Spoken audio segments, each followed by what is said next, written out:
各位好，中美两国元首的非正式峰会被全球媒体大肆报道，德国媒体也不例外。但德媒的报道视角一般都比较刁钻。我们看看德国国家媒体德国电视2台的报道是否能跳出这个八股框框。中美会晤，中国与习近平转为友好关系模式，中美关系应回归正道。中国国家对美宣传已转向友好模式，为什么呢？中国如何看待拜登与习近平的会晤？短视频新闻说明，美国总统拜登和中国国家元首习近平在加州举行会晤，以改善两国关系。这是双方1年来的首次面对面会谈。一段戏谑的对话意在展现中国国家元首习近平与美国总统拜登之间的新气象。美国总统拜登说：“好漂亮的车啊！”中国国家主席回答道：“这是我们的红旗轿车，中国制造的，打开看看吧。”乔拜登说：“就像我们那边的凯迪拉克，你知道那辆车叫什么吗？野兽。”明天见。中国国家管控的中央电视台播出了这次非正式会晤的视频，要表达的信息是，这次会面非常融洽。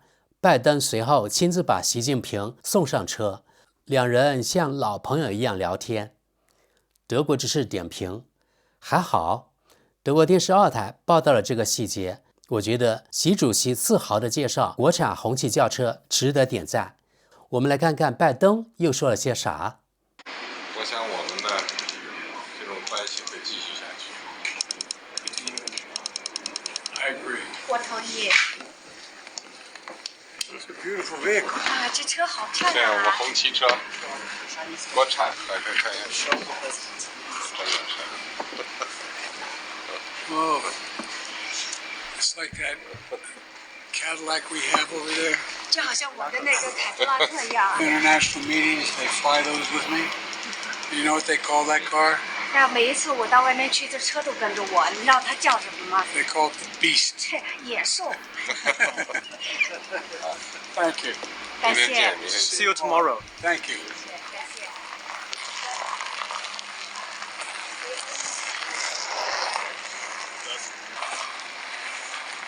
Es ist der Handschlag, auf den die Welt mit Spannung gewartet hat.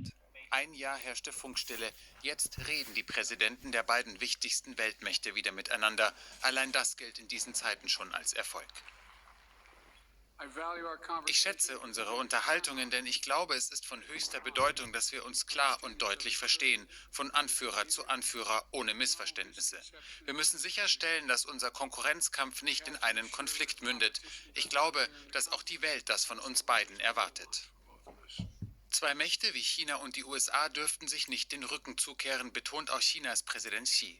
Aber er setzt seiner Gesprächsbereitschaft auch gleich Grenzen und warnt. Es ist unrealistisch für eine Seite, die andere ändern zu wollen. Konflikt und Konfrontation haben unerträgliche Konsequenzen für beide.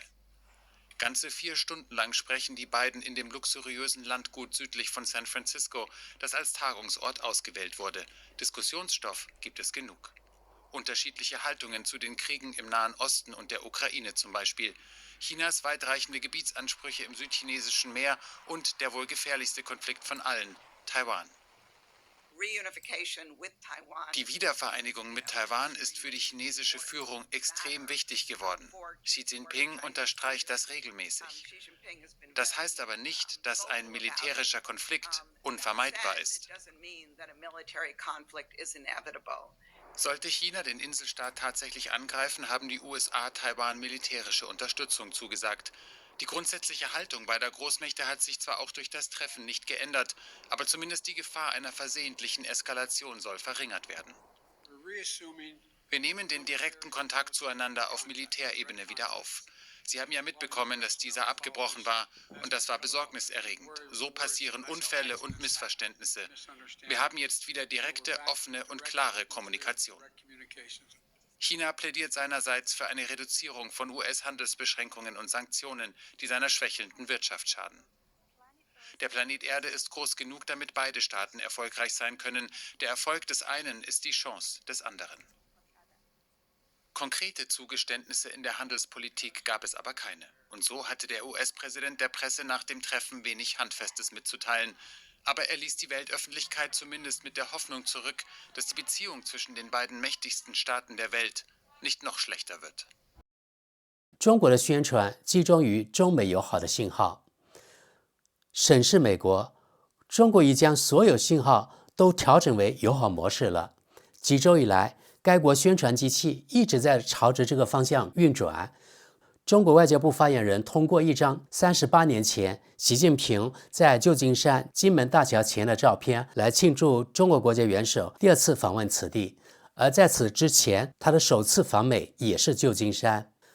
旧金山为习近平的到访盛装打扮。拜登和习近平的会晤是借亚太经济合作组织峰会这个机会而举行的。据国家管控的媒体报道，包括航天公司 SpaceX 老板马斯克和苹果公司老板库克在内的新老朋友都对习近平的到访表示高兴并热烈欢迎。德国之士补充，对于旧金山盛装打扮，德国媒体根本就没有报道背后发生的故事。我们来看看旧金山的市民是如何欢天喜地的。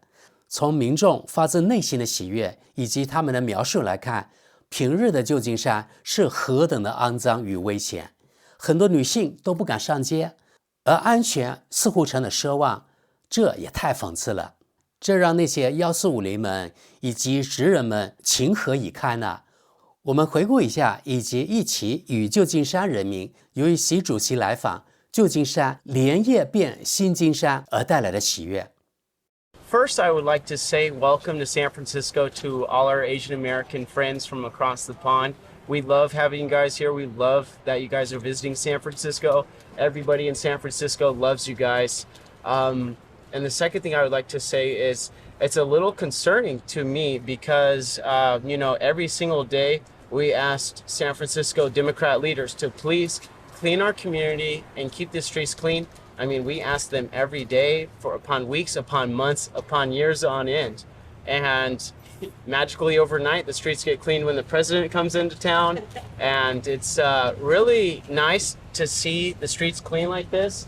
And, it's nice to have a police presence on the scene because for once, families feel safe, women and children are safe. And I've actually never seen this many women walking around in San Francisco in many years. So it's a very good thing, but it's also an eye-opener. And third, the Asian Pacific Economic Cooperation Conference is really cool. Americans love Asia. Asia loves Americans. I think we need to build more bridges. Hopefully someday I can drive across from Alaska to Russia down into China and from China to Japan. We don't need World War III. We need world peace. Let's build bridges. I've never seen San Francisco so safe, and it's pretty crazy getting out here, but it's exciting to see, what the sessions that are going to be going on and stuff. So excited for it. Just excited to hear different types of views from different leaders and then, just trying to figure out what's next. My name's Lucas. I work at a restaurant around here as a busser. It kind of happened all overnight. I worked on Thursday and there were like homeless people everywhere, like everybody in the streets. And then I worked on Saturday morning and everything was clear, barricades up. So they cleaned out the homeless now and they never do it now that like ever before. Like this is the first time they really try to clean out this area and make it look nice. 与美国合作应对全球挑战。照片和视频显示，人们在加州街头挥舞着5星红旗。中国国家媒体没有报道反对来自中国访客的示威活动，例如反对新疆或西藏侵犯人权的示威活动。中国新闻报道称，习近平在会晤上强调，世界大国美国和中国的2种选择尤为重要：一，要么合作，共同应对全球挑战，促进全球安全与繁荣；或者2，采取零和游戏思维，挑起冲突，分裂世界，引发动荡。习近平的目标是受欢迎的对话伙伴，改善形象和促进经济。对这位中国国家元首来说，他向本国人民传达的重要信息是：我们是国际舞台上的重要伙伴，与上个月在北京举行的丝绸之路论坛相比，习近平在美国的形象更好。在北京，与会国中嘉宾的数量从2019年的36位减少到今年的22位。欧洲代表只有维克托·欧尔班和明星嘉宾弗拉基米尔·普京。习近平还希望改善他在自己国家的形象。事实上，这位国家元首和党的领导人的声誉已经大受影响，尤其是在新冠病毒大流行期间采取的清零政策这种极端措施。这一点可以从今年上海的万圣节装扮中看出。在那里，大白们的防护服或装扮成新冠病毒检测站的人，仍然被认为特别毛骨悚然。中国积极评价与商界领袖的晚宴。中国需要借助美国，让自己的经济重回正轨。在经历了新冠疫情之后，中国的经济复苏并不尽如人意。在本次会晤上，习近平再次抱怨美国的出口管制、投资审查和惩罚性措施严重损害了中国的正当利益。因此，在中国媒体看来，与微软或耐克等商界领袖共进晚餐也是积极的信号。自1998年有记录以来，外商在华投资指标在11月初首次滑入负值，这是一个重要指标。这是因为由于地缘政治紧张局势和其他国家的利率上升，越来越多的外国公司正在从中国撤资。现在我们来看看德语区的网友怎么评价此次习拜会。第一条评论，这位网友对习主席说的这番话发表自己的看法。习主席说，第二个选项是采取零和游戏思维，挑起冲突，分裂世界，引发动荡。然后这位网友说，这是西方多年来采取的战略。下一条评论，拜登在首次会晤几小时后的新闻发布会上称习近平为独裁者，这并不特别友好，简直毫无品味。下一条评论，要是这出戏演完后有所成果的话，那将是一个伟大的故事。下一条评论，对习拜会，普京会非常恼火。下一条评论，瞌睡虫称中国国家主席为独裁者，这对友谊毫无帮助。下一条评论，只是面和心不和的友谊而已。下一条评论，这位网友很搞笑，他贴出了这张被动过手脚的图，从图中可以看出2028年中美两国瓜分了俄罗斯，中国得到了南面的一半，而美国得到了上面，也就是北面的一半。下一条评论，奇怪的是，西方国家先是谴责独裁者及其侵犯人权的行为，最后涉及到钱时，却与他们交好，就像德国外长贝尔伯克和沙特人，或者现在这个例子。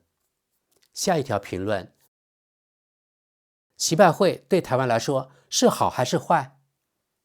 下一条评论，那你们这些人几个月来岂不是白反中了？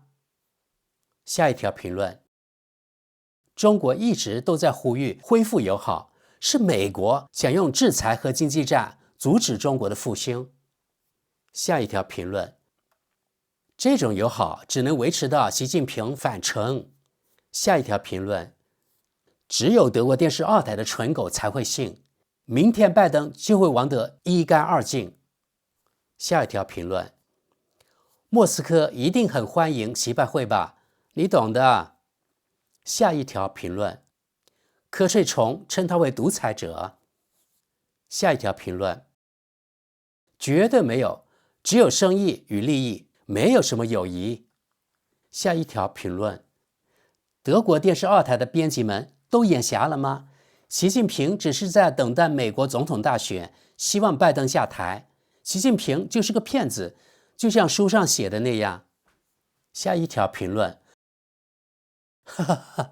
周五拜登将再次武装台湾。德国国家电视1台也报道了，我们只看几条网友评论。第一条评论，中美两国互相讨厌，都怕对方。现在中国显然正在经历一场巨大的经济危机，所以正试图在外交上有所缓和。这对台湾有利。下一条评论，外交活动才结束不到10分钟，拜登又称习近平为独裁者，美国完蛋了。下一条评论，从未见过习主席如此放松。下一条评论，你怎么能让这个老不死的和习近平在一起呢？下一条评论，拜登是否知道自己正在干嘛？是否知道与他会晤的人想从他这里得到什么？下一条评论，必须要求中国放过台湾，还香港自由，之后还要谈谈维吾尔人的问题。下一条评论，美国必须小心谨慎，不要低估中国，依赖中国可能会带来致命后果。下一条评论，现在谁也不再关心什么和平了。下一条评论，我们的朋友以色列轰炸了多少家医院了？更多信息请参阅塔木德经中的话。下一条评论，习近平为什么去美国？他需要武器攻击台湾？下一条评论，不要相信美国这个世界大战魔鬼。下一条评论，我希望拜登也能尽快对以色列在加沙的战争罪行做点什么。最后，我们看几条德国《时代报》的读者评论。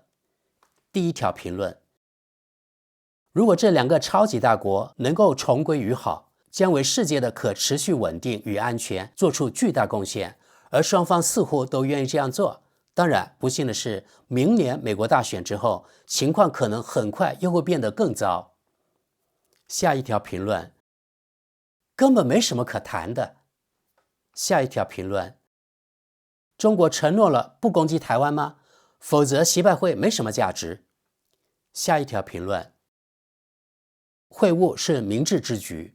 在习近平的领导下，中国的经济正在遭遇越来越多的损失，超越美国已无从谈起。相反，美国对中国高科技行业的制裁也没有起到多大作用。制裁迫使中国政府调动大量资源，但归根结底，中国并不是个经济上孤立的苏联。只要有一半的产品在那里生产，你就无法与之脱钩。美国应该取消这些制裁。只要克里姆林宫在乌克兰继续大开杀戒，就应该对俄罗斯实施更多制裁。在台湾问题上，绝不要妥协，大规模重整军备，让北京想都别想打仗。在以色列问题上，应该向北京施压，因为他暗中支持哈马斯恐怖分子，当然还有朝鲜。下一条评论，这2个超级大国关系的进一步发展将取决于明年美国总统大选的结果。好，朋友们，这是本期与你们分享对此次习拜会的报道，谢谢关注。